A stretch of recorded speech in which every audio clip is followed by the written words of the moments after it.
Vous allez retrouver dans le film qui suit quelques moments choisis des 5e tables rondes de l'Arbois qui se sont déroulées sur 2 jours. On a choisi quelques moments forts de chacune des conférences pour que cela vous donne envie, peut-être, d'aller les voir dans leur intégralité dans le site internet. Je vais introduire chacune de ces conférences par quelques mots pour vous présenter le conférencier rapidement et pour vous dire en gros ce qu'il a envie de passer comme message. Pour aborder ces problèmes de risques, crises et opportunités, il nous fallait, dès le départ, situer le problème de façon globale, d'une façon enveloppante. Et qui de mieux qu'Angèle Gurria, secrétaire générale de l'OCDE, pour ouvrir ce colloque. Angèle Gurria est issu d'un pays en pleine émergence, le Mexique, et il a une solide, très solide formation de terrain. Il a été ministre des Finances et du Budget et ministre des Affaires étrangères du Mexique. Et pendant un exposé remarquable d'1 heure, Angèle Gurria vous montre tous les aspects de cette crise, mais aussi toutes les opportunités possibles.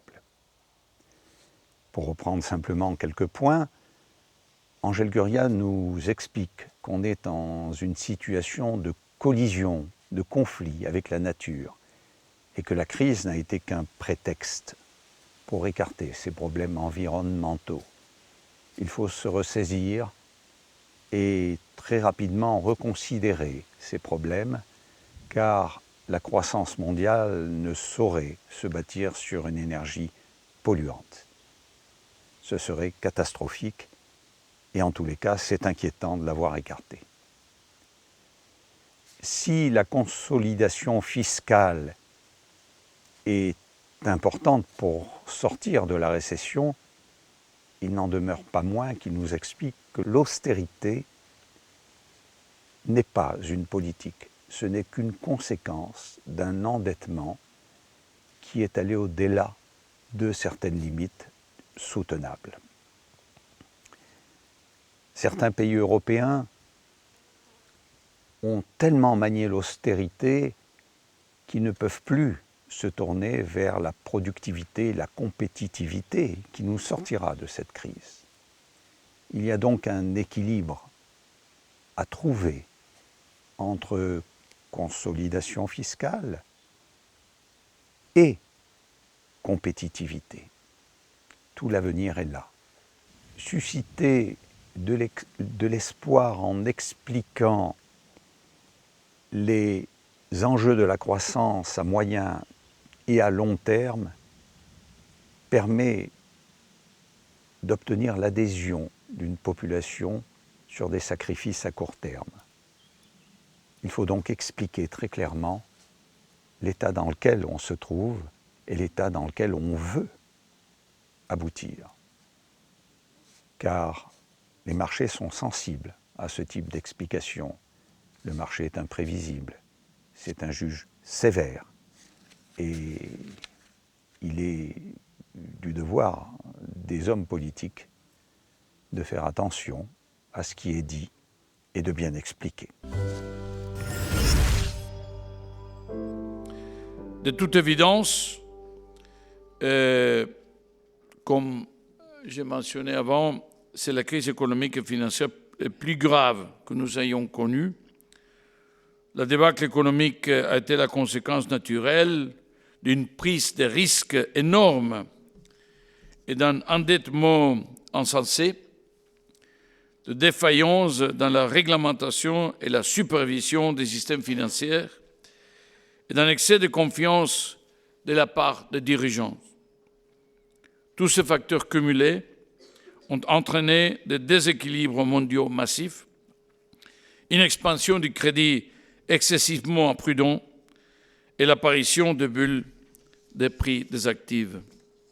Aller vers parce qu'on est dans une direction de collision avec la nature et aller structurelle et aller institutionnelle parce que ce sont les institutions qui doivent faire face aussi à cette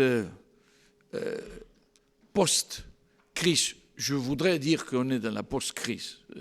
Malheureusement, on est toujours dans la crise, mais pour la période post-crise, naturellement, ce sont les institutions qui doivent aussi changer pour y faire face.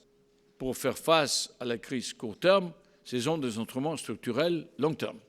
Bien vendus, bien expliqués, bien traduits, bien communiqués.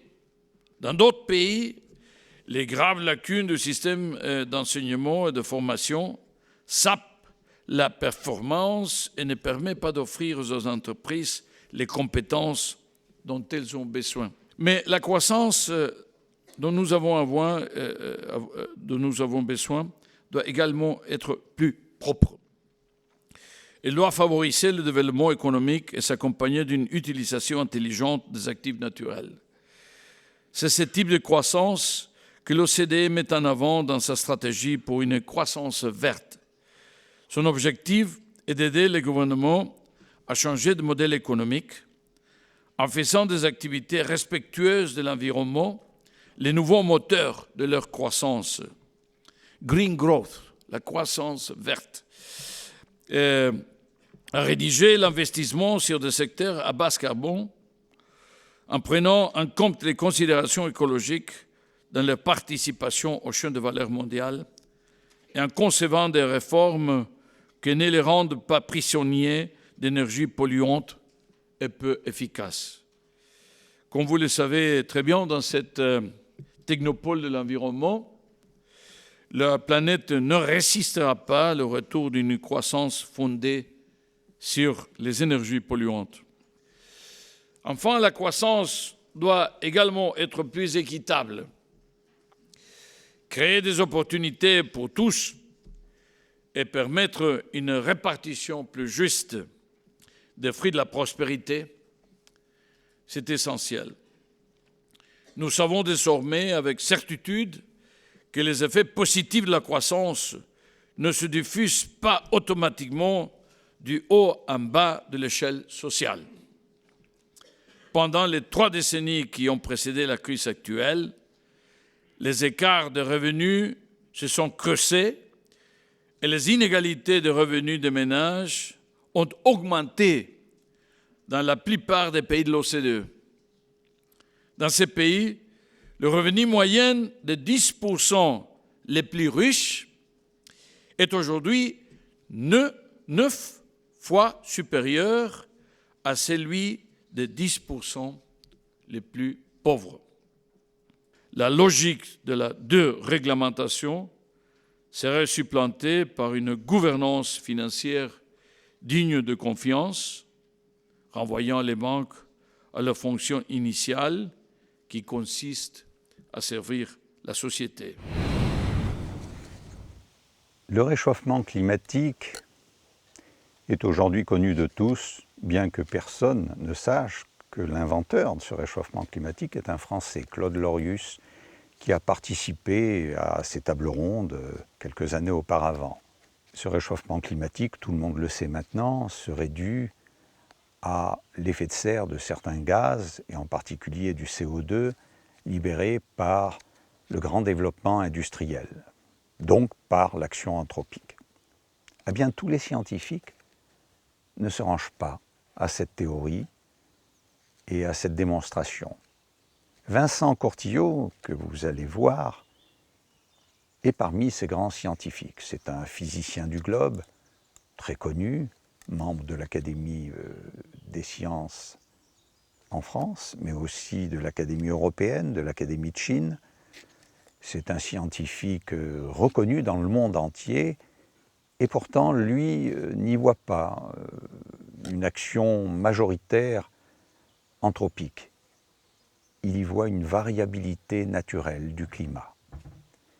Ce qui le pousse dans ses arguments, c'est de montrer que depuis une dizaine d'années, la température marque un plateau. Alors, bien sûr, les adeptes du réchauffement climatique nous disent « c'est une pause, ça avance par paliers ». Et Vincent Cortillo vous fait remarquer que l'augmentation du CO2 et des gaz à effet de serre est linéaire et que ce palier serait plutôt dû au soleil. Alors, la controverse est très utile dans un débat, car ni l'argument de majorité, ni l'argument d'autorité ne doit relever du raisonnement scientifique. Et c'est la raison pour laquelle ces tables rondes laissent la parole à des gens d'opinions diverses, afin que le citoyen en soit bien informé.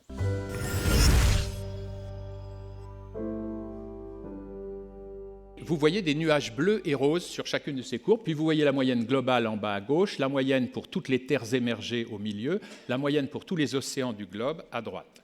Dans pratiquement tous les cas, vous voyez que le nuage bleu est à peu près horizontal, que le nuage rose grimpe à partir des années 1970 et que le rose et le bleu semblent se détacher clairement l'un de l'autre. Qu'est-ce que c'est que ces nuages ?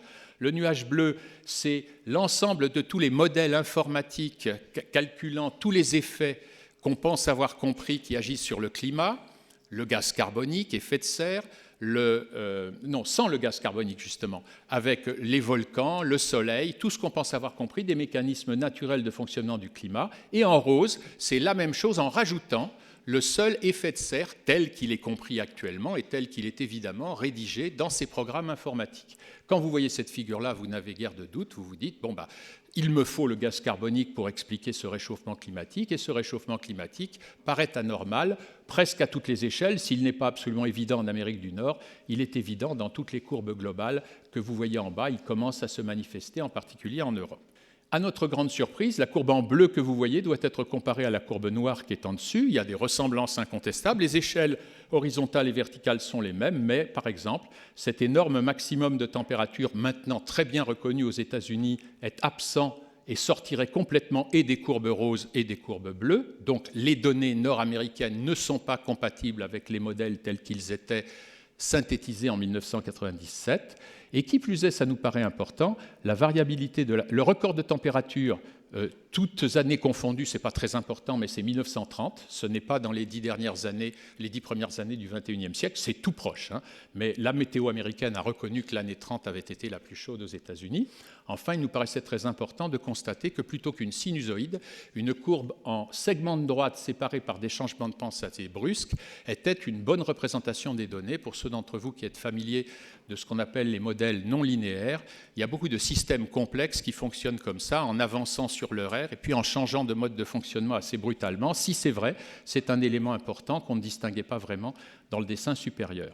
Eh bien, nous avons découvert des effets solaires tout à fait importants et démonstratifs. Or, aucun de ces mécanismes ne figure dans les modèles actuels parce qu'ils ne sont pas suffisamment compris. On n'est pas dans un état de développement de la discipline qui le permette. Depuis 15 ans, on est dans un plateau et que ce plateau est en train de nous faire sortir des projections. On est en train de frôler les 95%. Et d'ailleurs, Jean Jouzel, qui est un ami de 30 ans, comme disait Raymond Barre ou Chirac, je ne sais plus lequel des deux, eh bien, Jean Jouzel me disait, si ça continue 10 ans comme ça, c'est qu'il a raison et qu'on se trompe. Alors, on n'y est pas encore, mais on est en train de frôler la sortie des prédictions à 95%. L'idée alternative qui est la nôtre, c'est qu'en fait, le système est un système chaotique, qui est un système dominé par l'océan, que ce sont les oscillations couplées non linéaires du Pacifique et de l'Atlantique qui conduisent le système et qui s'imposent à l'atmosphère, parce que la masse de l'océan et sa capacité calorifique sont tellement plus grandes que celle de l'atmosphère, que c'est l'atmosphère qui suit l'océan et pas le contraire.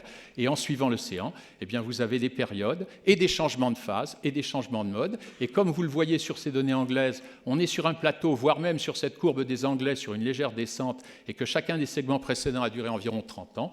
Une autre forme de prédiction, mais qui ne s'appuie pas encore sur un modèle mathématique complet, c'est que nous sommes partis pour un plateau, voire même une baisse de température pour les 15-20 ans qui viennent.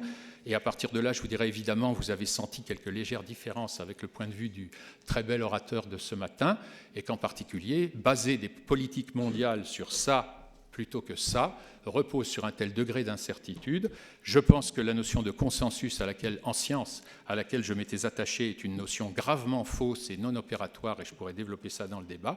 Et surtout, pour ceux d'entre vous qui êtes inquiets d'un certain nombre des choses qui se passent sur la planète, notre orateur de ce matin nous a dit il faut donner de l'espoir. Je trouve qu'il n'en a pas donné beaucoup. Moi, je vous en donne. Je vous en donne, mais pas en tout. Je vous dis arrêtez de vous préoccuper de ce problème comme si c'était le plus grave, car il en est d'autres, et bien plus graves. Et le problème de l'accès à l'eau potable, du traitement des déchets, de la pauvreté et de la faim dans le monde, voilà 3 problèmes majeurs qui, contrairement à ce qu'on dit souvent, n'ont rien ou presque rien à voir avec le réchauffement climatique. Le climat a toujours changé, l'homme s'y est toujours adapté, il n'y a pas de raison qu'il en soit autrement demain. Schalmin est un économiste et un historien. Il analyse, depuis la fin du XIXe siècle, le monde contemporain et y voit 3 crises économiques majeures. La crise de 1929, la crise de 1974 et la crise de 2008 qui n'est pas terminée. Alors, la crise de 1929, c'est ce qu'il appelle la Grande Dépression. C'est sûrement la crise économique la plus sévère et qui dure une dizaine d'années, qui ne termine que par l'économie de guerre. Ça a été une crise très dure. En 1933, on comptait 25% de chômeurs aux États-Unis. La crise de 1974, il appelle ça la Grande Illusion. Cette crise, c'est la rupture après les 30 Glorieuses. C'est l'année où il y a le choc pétrolier. Et cette crise est aussi celle de la désillusion de mai 68. Enfin, la crise que nous vivons, la crise de 2008, il l'appelle la grande interrogation. Et vous verrez que ces crises ont plusieurs points en commun. D'abord, elles sont occidentales. Ensuite, elles suivent toujours une période d'euphorie économique. Enfin, ce sont des crises économiques qui se ressemblent, bien qu'au niveau de la macroéconomie, tout ne peut pas être comparé. Et puis le dernier point, ce sont des crises morales, car à chaque fois, elles remettent en cause le modèle social, le modèle économique. C'est donc sur ces aspects que Schalmin va développer pendant 40 minutes une remarquable prestation.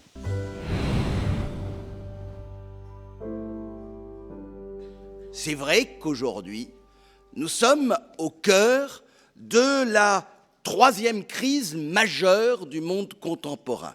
Et pour moi, il y a eu 3 crises essentielles, 1929, 1974 et 2008. 1929, et quand je dis 1929, 1974, 2008, je fais référence au moment le plus aigu de la crise, le moment où le patient est transporté d'urgence à l'hôpital. Il est clair que la crise, elle dure beaucoup plus longtemps. On va le voir.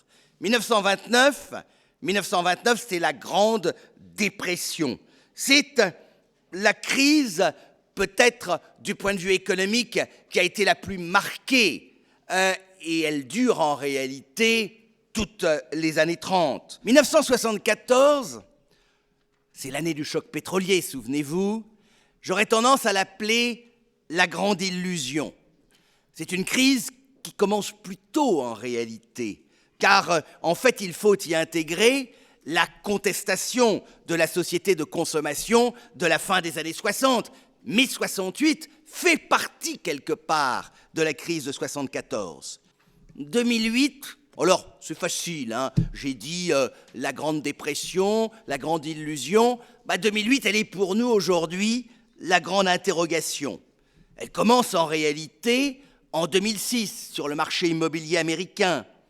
Et elle dure encore aujourd'hui. Nous sommes toujours dans la crise. Alors, certainement, nous, beaucoup les Européens, parce que nous avons aussi nombre de doutes économiques européens, et de doutes institutionnels, de doutes politiques, mais elle dure aussi encore. Et au moment où je vous parle, nous sommes en 2013, c'est un petit peu si je participais aux tables rondes de l'Arbois réunies par Daniel Nahon en 1932, il n'était pas né, ou en 1977, je démarrais à peine mes sinistres activités.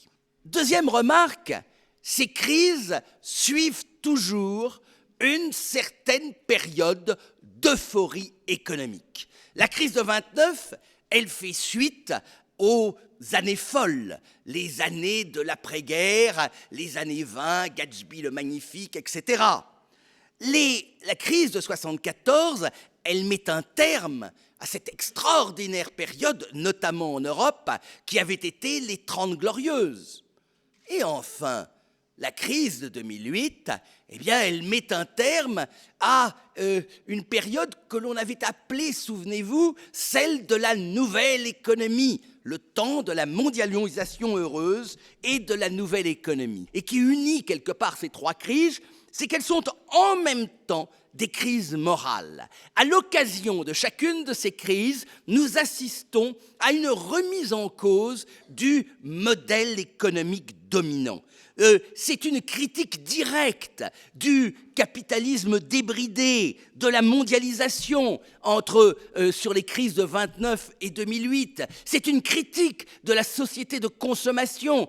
Ce que le marché ne peut faire, ce que l'État n'a plus les moyens de faire, et pas seulement pour des raisons budgétaires, eh bien, c'est à l'individu de le réaliser. C'est ce qu'il appelle la grâce du don. Et cela me rappelait une phrase d'un grand patron qui avait servi Georges Pompidou et qui s'appelle Bernard Eisenberg, qui disait, au fond, l'économie de marché, c'est probablement le meilleur de tous les systèmes si vous êtes capable, en son cœur, de mettre un petit peu d'amour du prochain. Ben, c'est peut-être ça, la leçon très paradoxale de ces trois grandes crises, c'est qu'elles nous invitent, elles nous ont invités, peut-être plus celle-là que les autres, parce que là, il n'y a plus, je dirais, de cache-sexe idéologique derrière lequel on puisse s'abriter. Elle nous permet de sortir par le haut, de ne plus attendre de miracles économiques.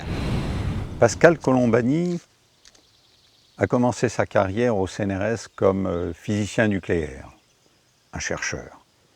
Et il est passé très vite dans le monde industriel, et c'est devenu un grand industriel. Entre autres, il a été directeur de la technologie au ministère de la Recherche. Il a été administrateur du CEA, il a été le créateur d'Areva, il est président de plusieurs grandes sociétés. Il a baigné toute sa carrière dans l'énergie. Et aujourd'hui, il vient nous parler des perspectives énergétiques d'une façon très positive. D'abord, il fait un premier constat, que l'énergie continuera à se développer. Elle continuera tout simplement parce que les besoins des pays émergents et des BRICS, comme on les appelle, va presque doubler. Mais bien sûr, il va falloir le faire de façon fiable et durable. Quand on regarde les distributions d'énergie et les perspectives, il y a, on va dire, 2 ou 3 ans, elles ne bougeaient pas trop. On avait une exploitation du charbon de l'ordre de 23% sur la palette énergétique, du gaz de 27% à peu près, du pétrole de 36%, du nucléaire de 6%, alors que les énergies renouvelables ne représentaient que 8%. La prospective sur 15 ou 20 ans changeait peu de choses, 2% de plus des énergies renouvelables. Mais voilà, il y a eu quelques événements marquants. Ces événements marquants sont, pour le pétrole, l'accident du golfe du Mexique, pour le nucléaire, l'accident de Fukushima. Il y a eu la crise géopolitique au Moyen-Orient, au Maghreb. Et enfin, il y a eu l'événement du gaz de schiste. Ces événements font que les coûts liés aux problèmes de sûreté vont s'envoler. Mais en même temps, il y a une réelle volonté très objective de commencer à devenir durable et fiable et surtout à prévoir ces risques. Alors, ces événements ont été importants. Les révolutions arabes n'en finissent pas de rebondir et auront bien entendu sur l'énergie, en particulier l'énergie pétrolière, des répercussions sûrement importantes. Enfin, l'événement gaz de schiste va donner un sacré coup, notamment au nucléaire, en tous les cas aux États-Unis. Et ça va tout changer la donne énergétique. Pourquoi ? Parce qu'aujourd'hui, aux États-Unis, grâce au gaz de schiste, le coût du travail est diminué d'un quart ou d'un tiers. Et l'énergie industrielle coûte 2 fois moins cher qu'en Europe. Et si on considère l'Asie relativement, c'est encore supérieur. Il va donc y avoir, dans les années qui arrivent, des modifications importantes et Colombani nous brosse un magnifique panorama de l'ensemble des énergies dans les quelques extraits qui vont suivre. Alors il y a quand même eu deux, trois événements là récemment qui modifient un petit peu la perspective.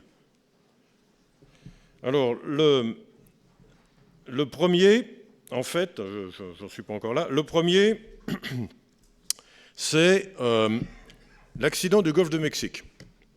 Le deuxième, c'est l'accident de Fukushima. Le troisième, c'est la situation géopolitique au Moyen-Orient, les révolutions arabes, etc.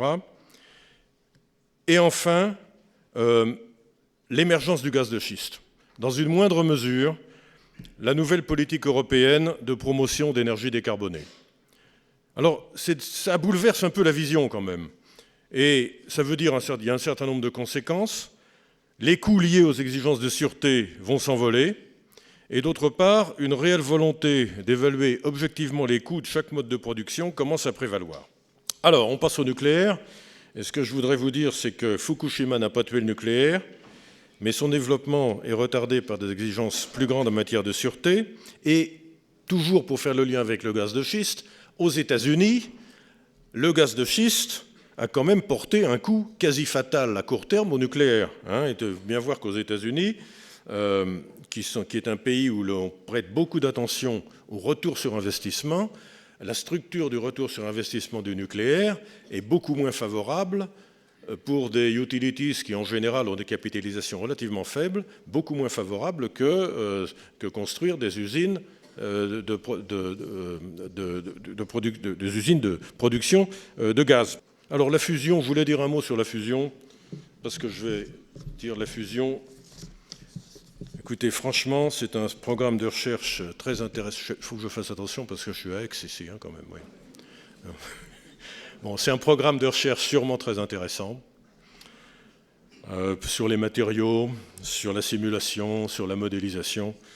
Mais tout à l'heure, je parlais des perspectives en termes de production d'énergie des réacteurs rapides, des réacteurs de génération 4. La fusion, c'est disons que les perspectives de production à l'échelle industrielle, pratiquement, je dirais, des perspectives de production pratiquement nulles.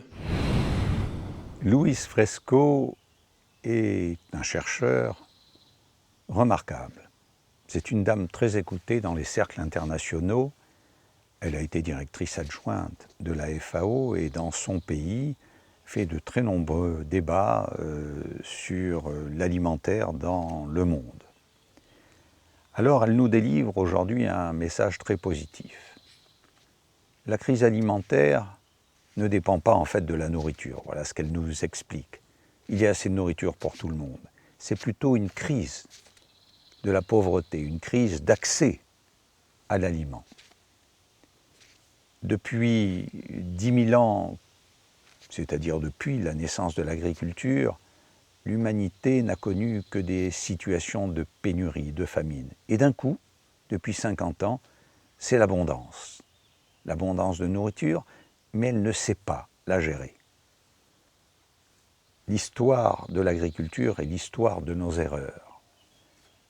On va y remédier progressivement, mais des risques ont subsisté, notamment le risque chimique avec les produits phytosanitaires et le risque sanitaire tout court, qui est sûrement pour elle le risque le plus dangereux, par notre promiscuité avec les animaux domestiques. Enfin, notre façon de s'alimenter a drastiquement changé, si je peux m'exprimer ainsi, sur le fond et sur la forme. Désormais, on a un recours de plus en plus grand aux protéines animales, et ce n'est pas près de s'arrêter parce que les pays émergents ont besoin de protéines animales, et en même temps, on ne mange plus de façon conviviale, ou au moins beaucoup moins. On mange rapidement, on mange seul, c'est le fast-food, c'est le finger-food. Et en même temps, le paradoxe, c'est qu'on n'a jamais eu autant d'obèses, et que cette obésité est devenue une maladie mondiale inquiétante.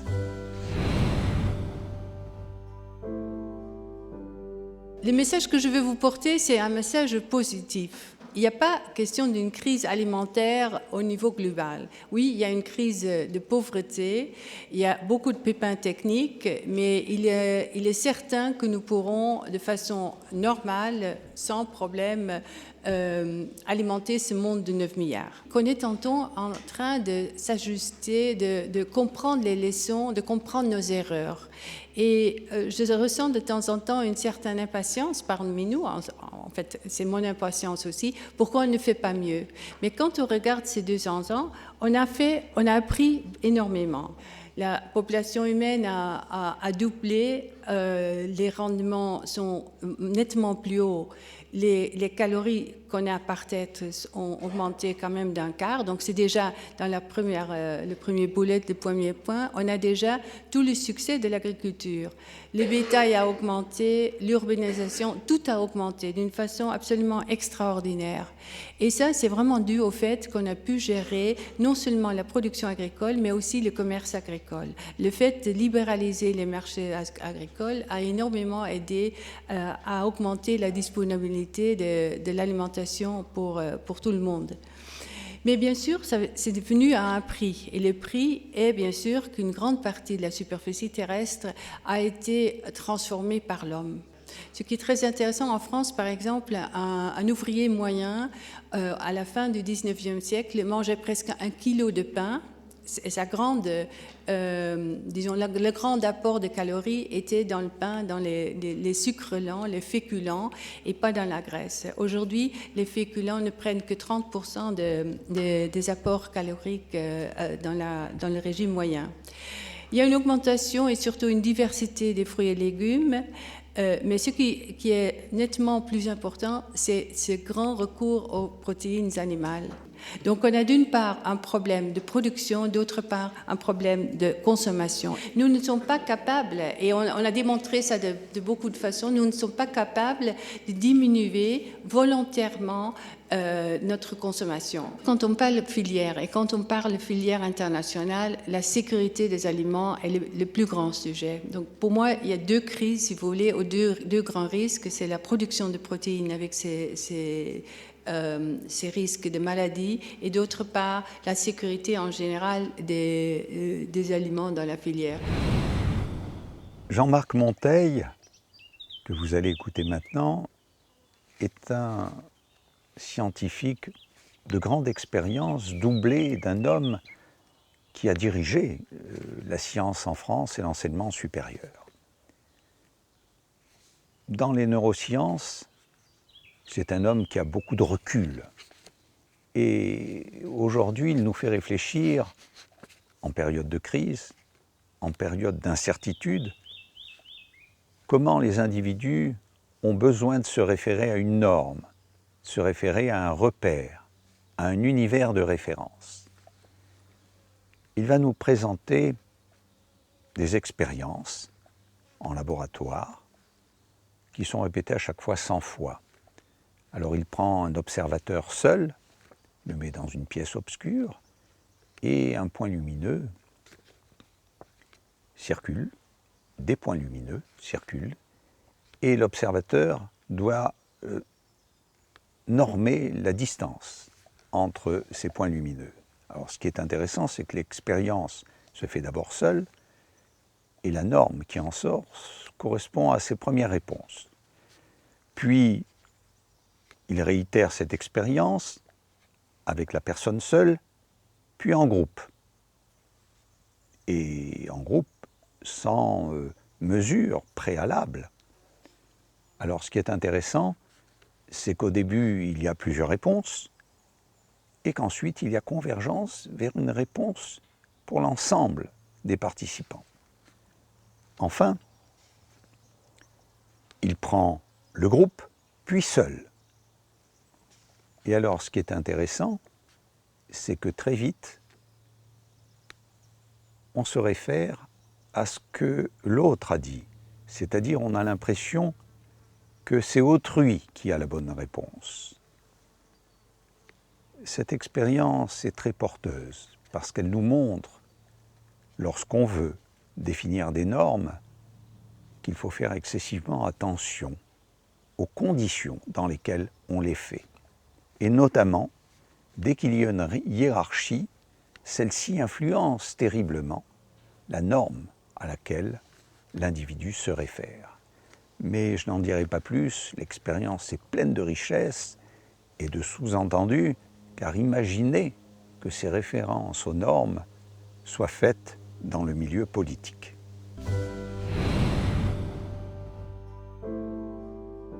Construire des normes, oui, mais comment? Quand il y a incertitude sur la validité de ses propres réponses. C'est une question assez lourde. Si je ne suis pas sûr de mes réponses, il y a tout de même un vrai sujet. On voit bien que même lorsque, scientifiques, nous sommes adossés à des données, il reste toujours un degré d'incertitude. Et lorsque nous ne sommes pas assurés de nos réponses, comment faisons-nous? On place un sujet dans une pièce totalement noire, où encore une fois, il voit déplacer ce point lumineux de manière erratique, on lui demande d'apprécier le déplacement. Il y a 3 conditions. Il y a une condition dans laquelle le participant est seul dans cette pièce. Puis il y a une condition dans laquelle il est seul, puis en groupe. Autrement dit, il est seul, mais il y a d'autres personnes dans la pièce qu'il ne connaît pas. Et puis il y a une condition dans laquelle il est d'abord en groupe, c'est-à-dire avec ceux qu'il ne connaît pas, puis ensuite seul. Alors si on regarde ce qui se produit quand il est toujours seul, on constate que le sujet prend comme repère ses premières réponses. C'est-à-dire que placé dans une situation d'incertitude totale, pour construire un repère, pour construire une norme, pour construire une référence, appelez-la comme vous voulez, mais là, il s'agit bien de construire un repère, ma première réponse est une première information. Et je vais utiliser cette première information pour pouvoir répondre successivement, et ainsi de suite. Quand il est en condition seul, puis en groupe, ça veut dire qu'en effet, il répond, vous voyez ici, vous avez une réponse, la personne A, la personne B, la personne C font des réponses différentes, puisqu'en effet, ils n'ont aucun point de repère commun. Puis ensuite, on a une première session de groupe où on fait nouvelle expérience, on réédite la demande, on s'aperçoit qu'il y a un processus de convergence qui est en train de s'installer. Autrement dit, la norme individuelle influence la construction de la norme collective, et chacune des normes individuelles a un poids, évidemment, dans la production de la norme collective. Appropriation d'une norme construite socialement, la norme est construite socialement, c'est extrêmement important. Elle est construite socialement, c'est-à-dire qu'elle n'a aucune légitimité objective. Il n'est pas complètement indifférent de savoir quelle information il faut donner préalablement pour favoriser la construction d'un repère collectif qui deviendra demain un mode de comportement individuel. On m'entend mal, très bien. Donc, on voit bien que dans une perspective qui serait une perspective d'influence, on pourrait dire, sous des formes qui soient moins éthiques, dans une perspective de manipulation, faire construire une norme collective pour pouvoir générer des comportements individuels ou faire construire individuellement une norme et puis ensuite faire construire une norme collective, on voit bien qu'on peut amener des individus à prendre, entre guillemets, des positions que par ailleurs ils n'auraient pas prises avec d'autres types d'informations. Pourquoi utiliser autrui comme étant un repère? Eh bien, généralement, dans les situations d'incertitude, on a tendance à penser qu'autrui en sait plus que soi. Dans des situations qui sont des situations qui présentent des interrogations importantes, notamment par rapport à la projection sur l'avenir, dans des logiques de projet avec des prises de risques importantes, on voit bien qu'il y a une réflexion minimale à conduire sur la façon dont il faut organiser les situations, ne serait-ce que pour communiquer à l'endroit de ceux dont on veut voir évoluer le comportement dans un sens qui soit susceptible de satisfaire ce qu'on pourrait appeler ici, dans un mot un peu valise, l'intérêt général. Monsieur Guigou a été délégué général de la DATAR, qui s'occupe de l'aménagement du territoire et de l'aménagement des régions. C'est un homme déterminé sur la Méditerranée. C'est un Méditerranéen convaincu. Aujourd'hui, il nous dit que l'espoir de l'Europe, c'est l'autre rive, la rive sud de la Méditerranée. Pourquoi? Parce qu'il dit que le capital est déjà à l'œuvre entre les deux rives. Il y a aujourd'hui un Maghreb avec un taux de 4 à 8% de développement du PIB, et il nous explique que les investisseurs maghrébins souhaitent venir en France et en Europe, d'une manière générale, pour y investir. Pourquoi? Tout simplement parce que l'Europe a la profondeur au point de vue scientifique et innovation. C'est un marché unique avec 500 millions d'habitants, l'Europe des 27 dont on parle. Et enfin, l'Europe a des institutions sûres. Donc, l'investissement de la rive sud de la Méditerranée en Europe ne peut être que bénéfique à l'Europe et en même temps bénéfique à l'Afrique du Nord, puisque 20 à 30% des activités seraient rapatriées au sud. Alors, M. Guigou est très déterminé, très sûr là-dessus, et il nous dit que déjà, des pays européens sont à l'œuvre. Les Allemands, qui ont fait le plein du côté de l'Est, se tournent maintenant résolument vers le Maghreb.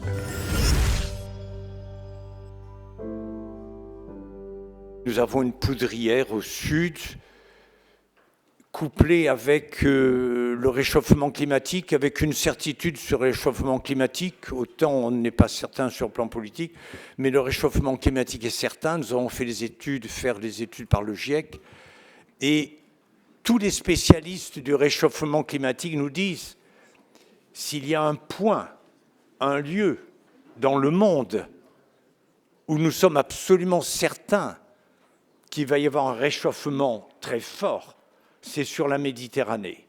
De ce réchauffement climatique avec des migrants climatiques. Et je suis surpris de voir des ministres algériens, mais d'autres, nous parler de migration climatique associée à des migrations politiques. Ça, c'est un scénario, on dirait, je vais vous le dire, du pire. Pour moi, je ne le retiens pas. Je ne le retiens pas. C'est certain. Et il y a un troisième scénario sur lequel je vais parler pendant un quart d'heure, 20 minutes, c'est le scénario de la convergence. Il y a convergence entre les deux rives de la Méditerranée. L'Europe a bien compris qu'il fallait faire de grandes régions. Elle a commencé en 1957. Elle a fait l'Europe à 6, à 8, à 12, à 15, et l'Europe s'élargit. Et puis maintenant, sa frontière est bute contre l'ours soviétique, non, russe. Elle ne peut plus aller plus à l'est, peut-être la Biélorussie, l'Ukraine, on verra. Et donc l'Europe a commencé à faire son quartier de range. mais ne s'est pas occupé de son Sud. Et les 10, 15, 20 années qui vont suivre, et vous le verrez, ça va être toute cette histoire de ces 500 millions d'Européens en 2040 qui vont aller chercher leur complémentarité avec les 500 millions d'arabo-musulmans. J'admire les Allemands. Ils ne parlent pas beaucoup, ils sont très efficaces. Qu'ont-ils fait? Chute du mur de Berlin en 89, crainte de voir les Polonais, les Roumains, les Tchèques venir en Allemagne, et plutôt que de voir le travail venir vers le capital, c'est le capital qui est allé vers le travail.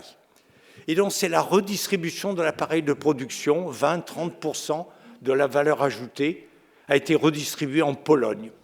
Et c'est ainsi que l'Allemagne a un modèle de production extraordinaire. Ils font produire à l'Est pas très cher, ils rapatrient, ils importent jusqu'à 46% des biens d'équipement, ils assemblent, ils vérifient la qualité et ils exportent en Europe à haut revenu. Ils gagnent 200 milliards de balance commerciale par an et ils créent des emplois industriels de haut de gamme. Et dont les pays arabes nous disent « mais c'est la même chose.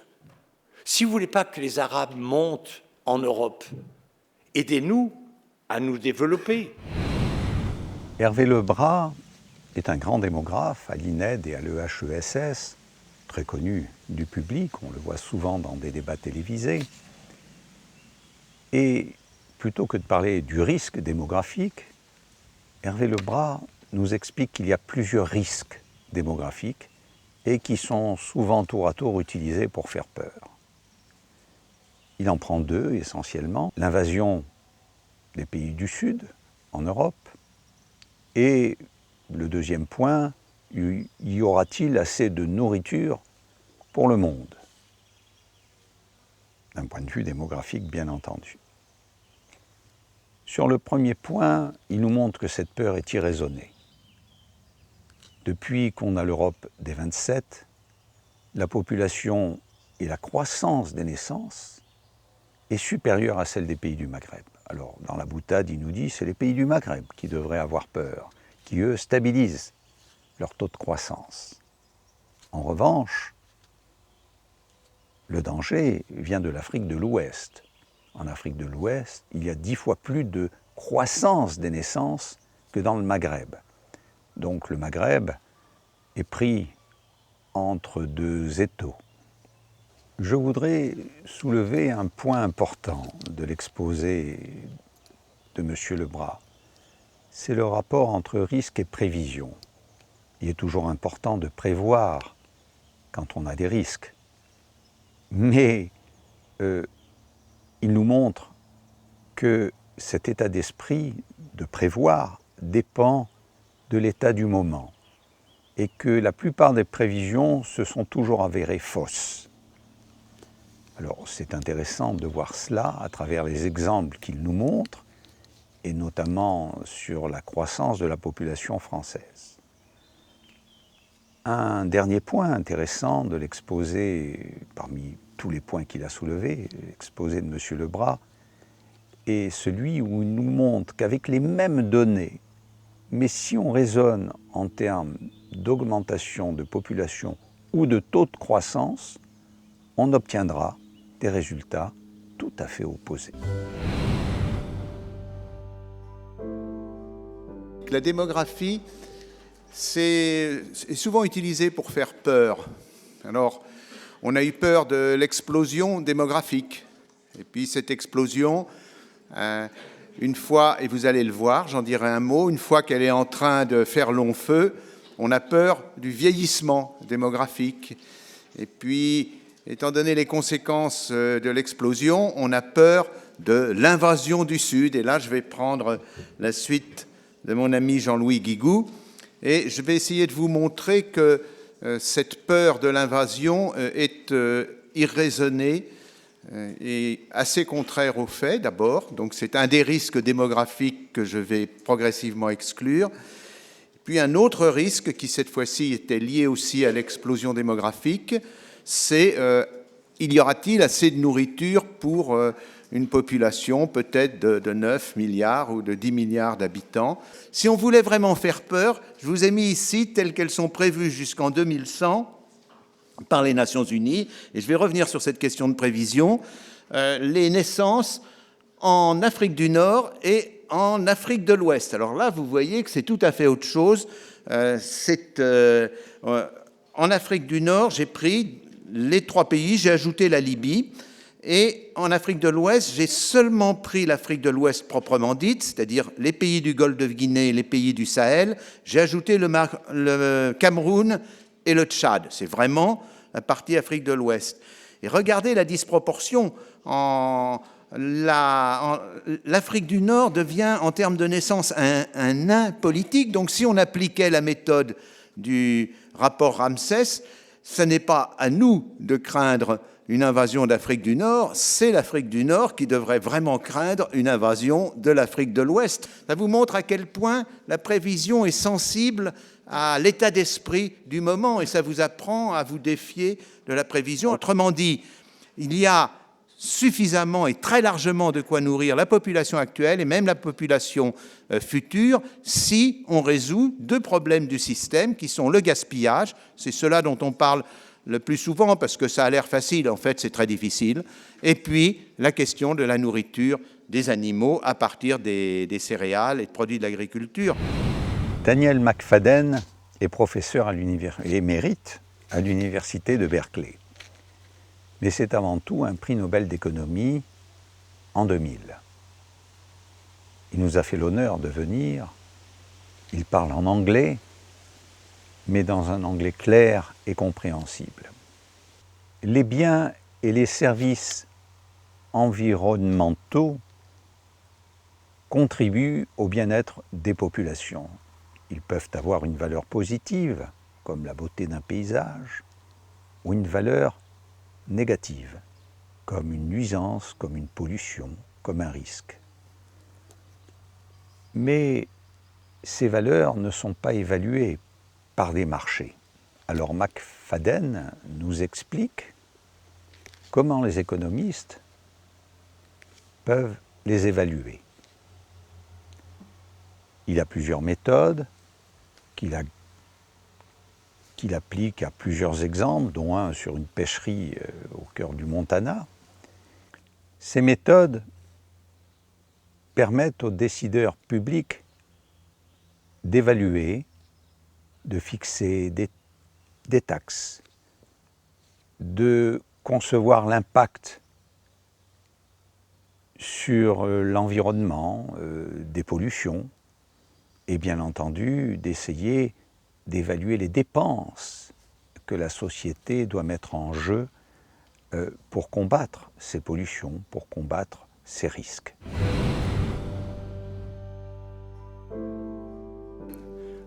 Oscar Wilde said that an economist is someone who knows the price of everything and the value of nothing. He's too kind. We don't know the value of everything. Another comment, economics is like the inflatable structures that enclose tennis courts in cold climates, composed of modest amounts of machinery and a great amount of hot air. There is, of course, scientific dispute about the causes of climate movements, but these questions are largely independent of the question of where climate change comes from. Another example, there is a technique called fracking, a new technology for obtaining petroleum from locked strata. The petroleum is bound in strata, and by use of high pressure water and chemicals, these strata are fractured, freeing the petroleum. And this is a technology which is gaining rapid use in the United States and I think elsewhere. It has some potentially rather large environmental consequences, possible groundwater contamination, earth movement, earthquakes, surface activity associated with the oil production and transportation, and increased carbon emissions from the final use. So the question is, what is the value to consumers of restricting fracking in some areas? For example, Los Angeles is on a basin of, sits on the top of a basin of oil, petroleum. At this point, what remains is locked. There's quite a bit of it there. And it would be quite a major issue as to whether to engage in fracking under the city of Los Angeles. So those are the two techniques, and the one that involves the price increase from E to C is called the hedonic price method, and the one that involves the calculation of the Dupuy area is called the travel cost method. Hervé Lorenzi, vous allez le voir, est un homme de grande intelligence qui embrasse très rapidement les problèmes du monde avec en toile de fond la crise. C'est un homme qui a travaillé dans de nombreux cabinets depuis les ministres Chevènement, Fabius, qui a été conseiller aussi de Madame Cresson lorsqu'elle était Premier ministre, qui a été au cabinet de Strauss-Kahn également. Et c'est un homme qui a une façon de voir la crise actuelle de façon très différente. Pour faire comprendre, il se réfère à 6 mots: réel, incertitude, contrainte, erreur, spécificité, intergénérationnelle. Alors prenons très rapidement, pour le présenter, 3 exemples dans le réel. D'entrée de jeu, Hervé Lorenzi se situe parmi les économistes qui pensent que le cœur de crise est plus un problème d'économie réelle qu'un problème d'aggravation de la finance. Elle serait due au transfert massif d'activités des pays de l'OCDE vers les pays en voie de développement. Le deuxième point, la crise est déterminée par les endettements. Quand en sortira-t-on, endettement privé et public, c'est sûrement pas demain, comme il le dit, notamment pour la France. Et quand il pense aux conjecturistes, bien malin celui qui pourrait dire ce qui va se passer en 2014. Ce sont les contraintes qui vont déterminer le monde. Et la plus forte contrainte est celle de l'oscillation des masses humaines. Le problème qui va se poser est celui du vieillissement de la population et comment, dans ces pays industrialisés, vont s'équilibrer les investissements et l'épargne.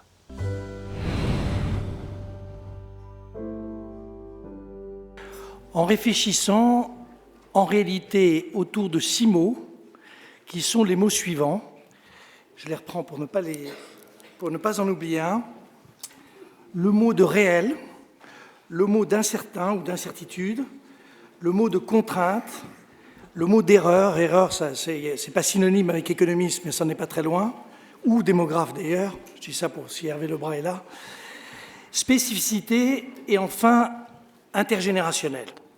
Ma conviction, plus argumentée que ce que je vais vous dire, c'est que la crise dans laquelle nous sommes est au fond le produit du transfert massif, unique dans les 2 siècles que nous avons connus, depuis la révolution industrielle, transfert massif d'activités des pays disons de l'OCDE vers les pays émergents. Nous avions connu beaucoup de délocalisation. Le mot délocalisation est un mot qui a été très employé. Vous vous souvenez, il y avait les histoires du textile dans les années 70. Tout ça est banal. Ce qui est très étonnant et ce qui est très surprenant, c'est la violence, la force, la rapidité, la concentration de ces transferts d'activités. Et comme ceci touchait massivement des populations, je vais très vite, mais parce que ce n'est pas le cœur de ce que je veux dire, mais comme ceci touchait des populations non qualifiées, qui étaient en compétition directe avec les non-qualifiés des pays émergents qui finalement se substituent à eux, on a transféré soit en privé l'endettement privé, soit en public l'endettement public, assez largement des financements qui sont donc bien la conséquence de la crise d'économie réelle. Dites-vous bien que celui qui sait à peu près ce qu'est la conjoncture 2013, ça peut être un bon économiste, celui qui vous parle de 2014, c'est un escroc. Et en réalité, la France est dans cette situation que nous avions prévue, puisque on est quelques-uns à avoir été assez, je crois, lucides, c'est-à-dire que la croissance sera négative cette année. Et donc, de ça, après vous avoir dit économie réelle, je vous demande de dire, quand on est dans cette perspective-là, on essaie de comprendre quelles sont les contraintes de l'économie réelle qui vont apparaître, c'est mon troisième mot, quelles sont celles qui vont déterminer le monde tel qu'il va se fabriquer. Et au fond, cette période d'1 an, 2 ans, 3 ans, qui est celle de réajustement des mécanismes financiers, si ça a lieu, mais ça aura lieu, au fond, personne ne peut dire avec grande certitude qu'on a une datation, un process en cours qui permet d'y voir clair sur ce qui va se passer. Et donc nous resterons dans ces phases difficiles pour la partie européenne. La principale des contraintes, pour moi, mais je m'abrite derrière un grand homme qui était Braudel, je m'abrite derrière lui parce qu'il a résumé exactement ce que je pense depuis 40 ans que je fais de l'économie. Il dit, à court terme comme à long terme, à l'échelle des réalités locales comme à celle des grandes, à l'immense échelle du monde, tout est lié au nombre et à l'oscillation de la masse des hommes. Si vous pensez que nous sommes bien dans une crise, l'économie réelle, on ne va pas refaire des vapocraqueurs, on ne va pas refaire de la sidérurgie, on ne va pas refaire des industries traditionnelles. On va imaginer, développer, construire des processus de production, développer des capacités d'activité, des secteurs entièrement nouveaux.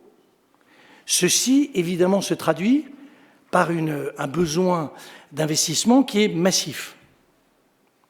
Et donc, cette décision ou ces volontés d'investissement, qu'ils soient dans les pays développés pour tout simplement recréer ce que dans ma jeunesse on appelait une base productive, tout simplement créant de l'activité, mais que ce soit aussi dans les pays émergents pour créer les infrastructures nécessaires. J'entendais on parlait de l'Inde ce matin, à un moment, et on évoquait le fait que l'Inde était un pays qui va croître, mais il y a quand même du boulot, comme on dit, sur leurs infrastructures. Donc on va avoir partout dans le monde un besoin massif d'investissement.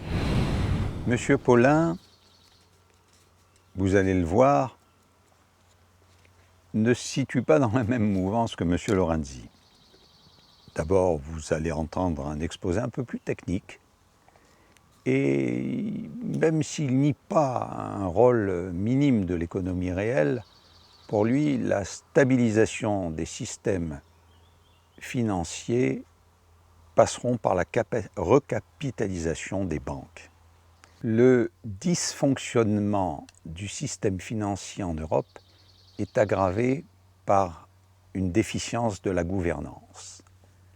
Il décortique les enchaînements de la régulation du système bancaire, qu'il juge d'ailleurs insuffisant dès le départ, régulation des fonds propres, régulation des liquidités, et en même temps problème d'interdépendance entre les banques, car cette crise a fait boule de neige et les gros établissements ont pesé sur les fonds publics. C'est ça qui est étonnant, c'est que dans le domaine de la finance, on a l'impression que les expériences ne servent jamais à rien, qu'au fond, les banquiers ne retiennent rien de leurs mauvaises expériences passées. Le cas de l'Espagne, c'est qu'ils se sont trouvés avec un taux d'intérêt qui était fixé au niveau européen en fonction de la conjoncture moyenne européenne dominée par l'Allemagne et par la France notamment. Donc la zone euro prise globalement n'avait pas besoin de taux d'intérêt très élevés, sauf qu'en Espagne il y avait de l'inflation et que donc ils avaient des taux d'intérêt trop faibles pour leur conjoncture et de surcroît, comme ils avaient plus d'inflation, ils avaient des taux d'intérêt réels qui étaient, c'est-à-dire taux nominal moins taux d'inflation, ils avaient des taux d'intérêt réels qui étaient plus faibles que les autres. Sauf qu'on a cru en effet disperser les risques, alors qu'en réalité, ils se sont concentrés. Les banques ont pensé se séparer de ces risques, alors qu'en réalité, lorsque la crise a démarré, elles ont retrouvé dans leur bilan et par les engagements qu'elles avaient pris auprès des organismes de titrisation, elles ont retrouvé les risques dont elles pensaient s'être séparées. Ce que l'on peut dire, c'est que la régulation a été insuffisante dès le départ, que les fonds propres d'une banque représentent 0,8% des actifs du total du bilan, des actifs totaux. Alors, imaginez des chefs d'entreprise, il doit y en avoir dans cette salle, qui se pointent auprès de leur banque avec des fonds propres représentant 0,8% du bilan. J'ai peur que vous soyez relativement mal reçus. Or, il faut bien voir que les dépôts sont la ressource la plus stable des banques, même si ce sont des dépôts à vue. De façon paradoxale, la ressource la plus stable des banques, ce sont les dépôts à vue. Donc, à partir du moment où les dépôts diminuaient, eh bien évidemment, ça mettait les banques en situation de risque de liquidité. Il faut y ajouter d'ailleurs, dans le cas des banques françaises, le fait qu'un certain nombre de ces banques ont trouvé astucieux non seulement d'emprunter, mais d'emprunter des dollars pour financer des Airbus et des supertankers. Cette crise est une crise dite systémique, et on parle de risque de système à propos des interdépendances qui existent entre les établissements financiers, c'est-à-dire, en gros, les phénomènes de contagion. Au fond, cette crise n'aurait pas été grave. Ce n'est pas parce qu'un certain nombre de ménages espagnols auraient fait faillite sur leur endettement immobilier, ce n'est pas parce que les banques américaines ont fait des bêtises avec leur prix, avec leur crédit subprime, qu'on aurait pu en arriver là. Si on en est arrivé là, c'est parce qu'il y a eu effectivement ces phénomènes de contagion, c'est-à-dire cette crise a fait boule de neige. Non seulement elle s'est répandue, mais elle a fait boule de neige. On nous parle beaucoup des États-Unis et de Goldman Sachs, cette pieuvre qui aurait capté tous les leviers du pouvoir. En France, la collusion entre la haute fonction publique, les politiques et le lobby bancaire sont peut-être plus développés que ce n'est le cas aux États-Unis. Patrice Debré est ce qu'on appelle un grand médecin. C'est un professeur d'immunologie à la Pitié-Salpêtrière, qui a été directeur scientifique de l'INSERM, qui a été président du CIRAD et qui a été ambassadeur de France pour le sida. Il a la modestie des grands chercheurs et la connaissance extraordinaire de l'histoire des maladies infectieuses. Il nous présente toute cette histoire jusqu'à ce qu'on arrive à cette notion d'émergence. Et lorsqu'on parle de maladies transmissibles, il faut attendre la deuxième moitié du XIXe siècle. Et là, on se rend compte que l'homme vit avec le microbe et le microbe vit avec l'homme. Il y a une coévolution, il y a une adaptation à l'environnement, une adaptation et des échanges de parties de gènes avec l'hôte. Et cette coévolution entraîne sans arrêt le pathogène à se réhabiliter ou à disparaître pour un temps. Car les maladies infectieuses, c'est 25% des décès dans le monde, 14 millions de personnes par an. C'est le décès des 2/3 des enfants de moins de 5 ans. Il faut savoir que ces maladies infectieuses, presque 340 sont apparues entre 1940 et 2004. Alors on les a combattues après la guerre grâce aux antibiotiques, mais très vite, il y a eu des adaptations à ces antibiotiques. Et il nous cite même qu'on a retrouvé dans un débris de mammouth des microbes qui étaient déjà résistants à des antibiotiques. C'est donc une course effrénée entre l'homme et le microbe au milieu d'un concept darwinien qui est la coévolution. Et bien entendu, il faut se faire à l'idée que, contrairement à ce que de grands scientifiques disaient, il faut vivre avec les pathogènes, il faut vivre avec les épidémies, et il faut les combattre en n'oubliant jamais la dimension humaniste, ce qu'on a eu jusqu'à présent tendance à oublier en mettant les pestiférés de côté. Comme vous le voyez, les maladies transmissibles, c'est 25% des décès dans le monde, 14 millions par an, le quart donc des décès. Les 2/3 qui concernent des enfants des moins de 5 ans, avec une grande disparité. C'est 40% des maladies mortelles en Afrique sous-saharienne dans les pays du Sud, c'est 15% au Nord. Et vous voyez que d'emblée, on entre dans cette différence qui existe entre le Nord et le Sud. Mais les maladies infectieuses, nous les avons eues, nous les aurons encore, et on peut en promettre qu'il y en aura toujours. Le microbe vit avec l'homme et l'homme vit avec le microbe. C'est à Pasteur que revient la vraie démonstration qu'il y avait une possibilité de transmissibilité par les microbes. La première est une expérience que Pasteur et Robert Koch, qui a découvert le bacille de la tuberculose, ont tous les deux fait à quelques années d'intervalle, l'un avec du sérum et l'autre avec de l'urine. Cette expérience est extrêmement simple et on peut se demander comment il a fallu attendre le milieu du 19e siècle pour arriver à la pratiquer. C'est une expérience de dilution. Ça consiste à prendre le sérum d'un malade ou d'un animal qui est en train de mourir et de le diluer 1 fois, 2 fois, 10 fois, 100 fois, 1000 fois, et ainsi de suite, jusqu'à arriver à une dilution extrême. Mais l'astuce qu'a trouvé Pasteur, c'est qu'entre chaque dilution, il remettait le tube à l'étuve et il laissait le microbe pousser. Et comme cela, bien sûr, le milieu était dilué, alors que le microbe, au contraire, était toujours là. Et c'est la première démonstration expérimentale qu'une maladie transmissible peut l'être par un microbe. Il suffisait, après, de regarder au microscope et de voir effectivement la pullulation bactérienne. 70% des maladies infectieuses sont des zoonoses. Et vous le voyez ici, au moment où il a domestiqué le bœuf, il a attrapé la variole, la lèpre, la tuberculose. Le mouton, il a attrapé l'anthrax. Le porc et le poulet, la grippe, le cheval, le tétanos, et on pourrait diverger. Et un point important est qu'il y a des différences considérables dans la manière dont on élève les animaux entre l'Eurasie et le Nouveau Monde, et c'est probablement pour ça que le Nouveau Monde a été protégé des infections pendant très longtemps. Eux, les animaux d'élevage, c'était le lama, le cobaye et l'alpaga, et pas du tout les animaux dont on parle là, et c'est probablement à cause de ça qu'ils allaient s'infecter avec retardement le jour où ils allaient rencontrer effectivement les Eurasiens. Mais vous voyez que petit à petit aussi, on voit émerger un grand problème qui est la résistance aux antibiotiques, à la fois dans les animaux d'élevage, Louis Fresco le rappelait hier, mais aussi chez l'homme avec des changements de virulence. Je suis là pour vous dire qu'il y a me semble-t-il, 3 points sur lesquels nous pouvons agir.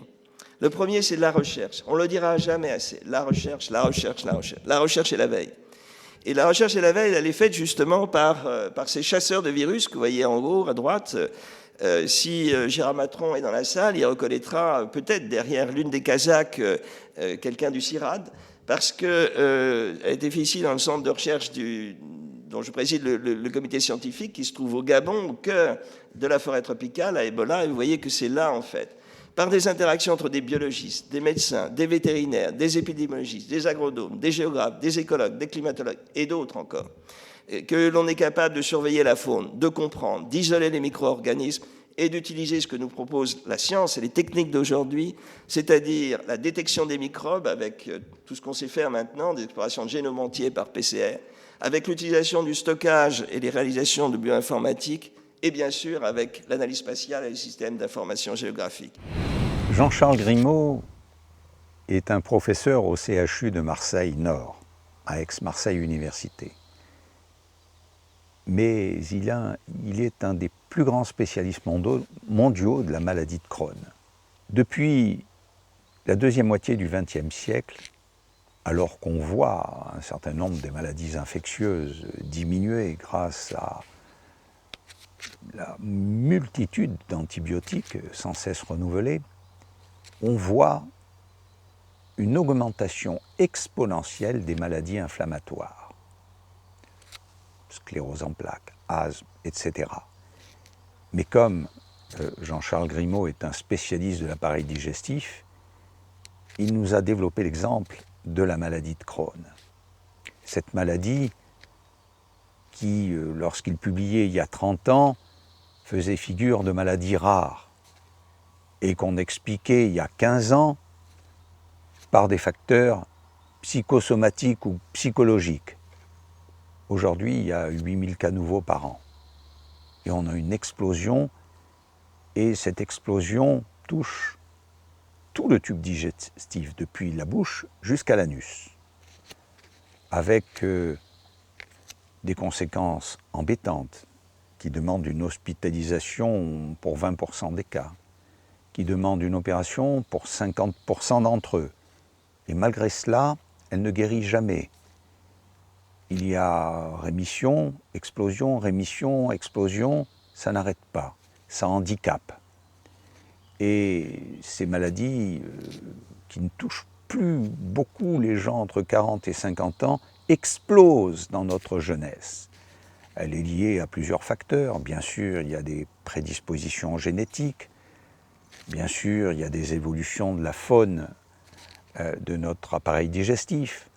Mais elle est surtout liée à l'environnement.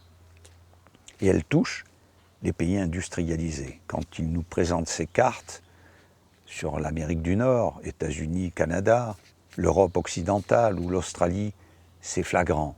C'est là que les maladies inflammatoires explosent à cause de la modification drastique de notre environnement. Je voulais commencer par cette diapositive qui montre un petit peu l'évolution dans le temps, vous voyez, au XXe siècle, jusqu'aux abords du XXIe, des maladies inflammatoires en général. Et vous voyez qu'on voit très nettement, tout au long de la moitié du XXe siècle, une augmentation assez considérable de toutes ces maladies inflammatoires, que ce soit la sclérose en plaques, l'asthme, le diabète de type 1, et une maladie qui m'intéresse plus particulièrement, qui est la maladie de Crohn. Et je vais prendre pour illustrer un petit peu cela, l'exemple, puisque c'est ma spécialité, je suis gastro-entérologue. C'est une maladie qui touche tout le tube digestif. On dit, et moi je dis à mes étudiants, de la bouche à l'anus, vous voyez, d'ailleurs c'est pour ça que l'on voit l'anus, la bouche, l'anus, avec des atteintes de prédilection. Monsieur Crohn avait appelé ça l'iléite, et c'est la partie terminale de l'intestin grêle, on voit écrit iléon, qui était la plus souvent touchée, mais en fait le côlon est touché de façon à peu près identique. Alors il y avait une autre affection, je n'en parlerai pas vraiment, qui est un peu cousine, c'est la rectocolite hémorragique, même s'il y a des liens entre ces deux maladies. Et vous voyez quand même, c'est une maladie que l'on voit, nous. Quand j'ai commencé mes études médicales il y a quelques années, on en parlait très peu. Et maintenant, il y a 200 000 patients atteints en France et il y a 8 000 nouveaux cas par an. Ce n'est pas une peste, hein, c'est vrai, mais c'est une maladie quand même qui est assez fréquente. Une maladie qui est en permanence active dans 1% des cas, qui est heureusement en rémission prolongée spontanée dans 10%, mais vous voyez que le plus souvent quand même, c'est un malade qui va avoir des poussées, des rémissions, des poussées, des rémissions. Eh bien, vous voyez, globalement, actuellement, on pense qu'il y a 4 facteurs très intriqués. Il y a peu de temps, il y a 15 ans, on disait que c'était des maladies psychosomatiques. Et vous voyez que le concept de maladie psychosomatique a été très nettement modifié. Et il est vrai qu'un seul facteur ne permet pas l'arrivée de la maladie, puis un jour, la faute n'a pas de chance. Ces facteurs se rencontrent et la maladie apparaît. Le premier, c'est un facteur de susceptibilité génétique. Donc c'est vrai qu'on a besoin de certaines anomalies génétiques pour qu'il y ait cette maladie. On en a trouvé une quinzaine maintenant. La première par un Français, mon ami Hugo, à Paris.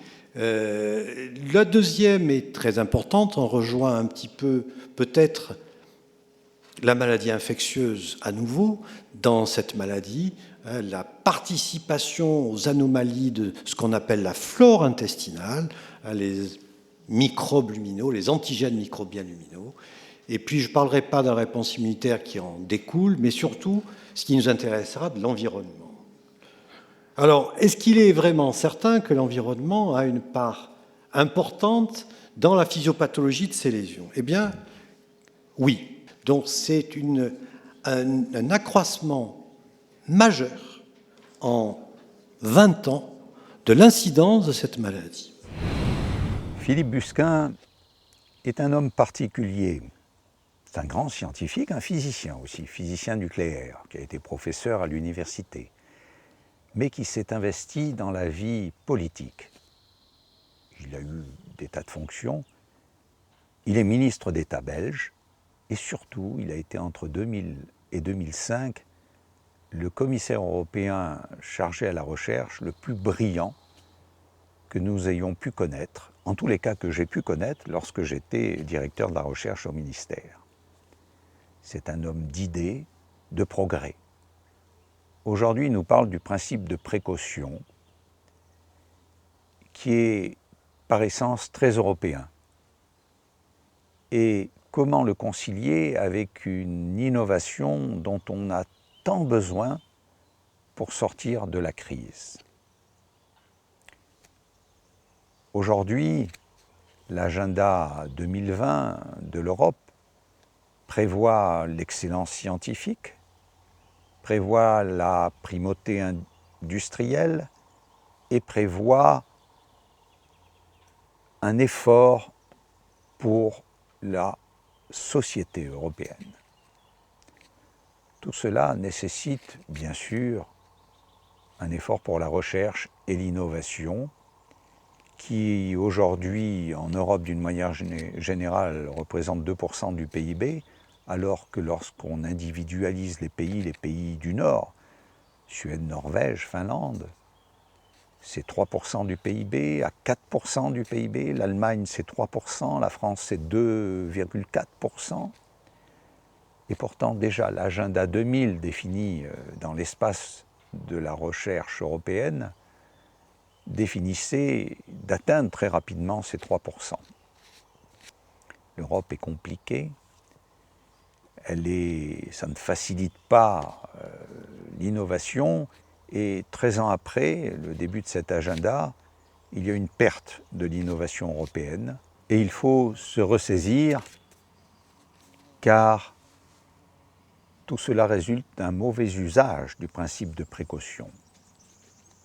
Alors, principe de précaution, idéologie pour les uns, on parle de précautionnisme, ou approfondissement démocratique pour les autres. Il est sûr qu'aujourd'hui,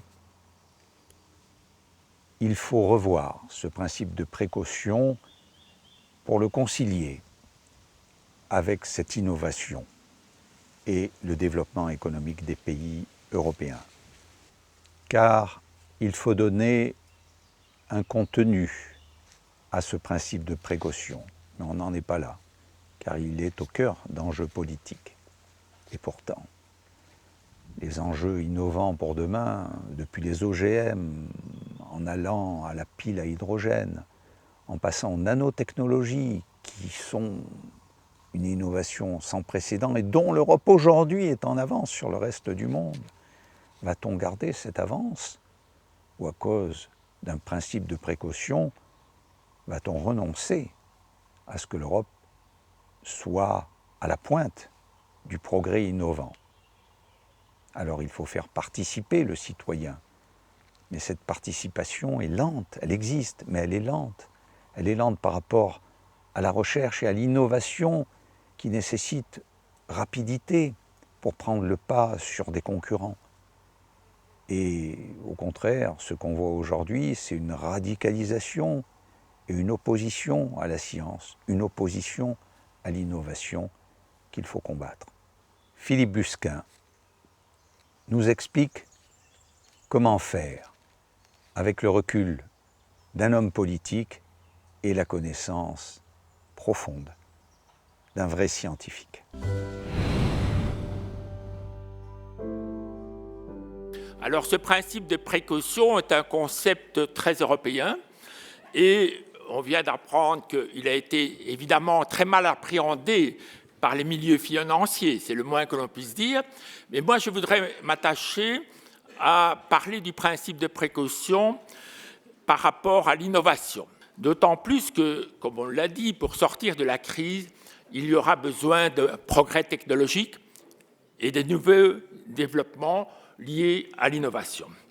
Alors que l'effort de recherche de l'Union européenne stagne toujours autour de 2% du produit intérieur brut, avec l'exception de pays comme la Suède, dont on a parlé tout à l'heure, qui, elle, est à 4%, comme la Finlande et un peu moins le Danemark, et l'Allemagne, qui est prête à 3% du PIB. 13 ans après, nous devons constater que la part de l'Europe dans les technologies nouvelles, dans les produits nouveaux, on vient de faire allusion à Samsung, a diminué. Et ce qui était encore à peu près 90% de la 90% de la connaissance et du développement technologique qui se faisait dans le triptyque États-Unis, Japon, Europe à la fin des années 90, 90, est aujourd'hui seulement de 70%. Le bon vieil adage de Jacques Delors, unis dans la diversité, ça devient de plus en plus difficile à obtenir cette union dans la diversité. Mais donc, prenons l'exemple des OGM. En 1999, il y a un moratoire, et les conditions du moratoire étaient très claires. On pouvait accepter les OGM en Europe, puisqu'il y avait un débat avec les Américains sur cette question, à condition qu'on établisse la traçabilité et qu'on labellise. Ainsi, chaque citoyen européen aurait été libre de choisir, comme il choisit dans une alimentation, s'il y a un colorant ou pas, aurait été libre de choisir s'il mangeait ou pas des OGM. Donc, c'était la condition pour lever le moratoire. Et donc, comme commissaire à la recherche, je me suis employé, avec mon collègue David Byrne, qui était commissaire à la santé, à mettre en œuvre cette obligation. Et donc, on a créé un réseau de laboratoires européens qui est encore et qui est toujours aujourd'hui le meilleur au monde pour détecter les OGM. Donc, avec des normes communes dans tous les pays européens qui avaient une référence commune. Et mon collègue Byrne a développé des mécanismes de labellisation avec moins de 0,6% d'OGM dans le produit. Tout cela a été fait, et ça c'est un souvenir que je veux vous faire partager, quand nous nous sommes retrouvés devant le Conseil des ministres, non pas dans la séance publique, parce que là, les ministres sont accompagnés de leurs collaborateurs et ils ne disent pas toujours la même chose. Il faut dire à leurs collaborateurs ce qu'ils ont envie de dire, mais quand nous sommes au déjeuner, c'est là que ça se discute et c'est là que ça devient la réalité. Eh bien, je me souviens qu'un petit pays, mais avec le grand plaisir des autres, a dit non, alors que nous avions fait le travail. Donc, normalement, on aurait dû acter la levée du moratoire. Eh bien, un petit pays qui était le Luxembourg, le ministre du Luxembourg a dit non, moi, je dois d'abord consulter mon opinion publique. Ce qui a évidemment fait la joie d'autres pays qui sont embrayés. Et donc, depuis 2003, on consulte toujours les opinions publiques. C'est-à-dire qu'on n'a rien fait. Depuis 2003, il n'y a pas le moindre progrès institutionnel sur les OGM à l'échelle européenne. Et donc, au niveau européen, par rapport à ces différences, il n'y a jamais de majorité qui peut clairement se définir. Et donc, la gouvernance n'est pas bonne. Comme on a parlé de la difficulté de la gouvernance financière, celle-ci est aussi difficile. Vous venez de voir ce film.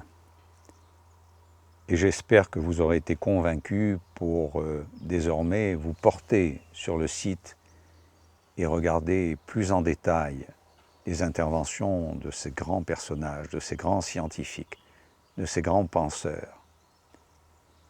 Les tables rondes ne s'arrêtent pas là. L'année prochaine, elles seront de nouveau à Aix, à l'université.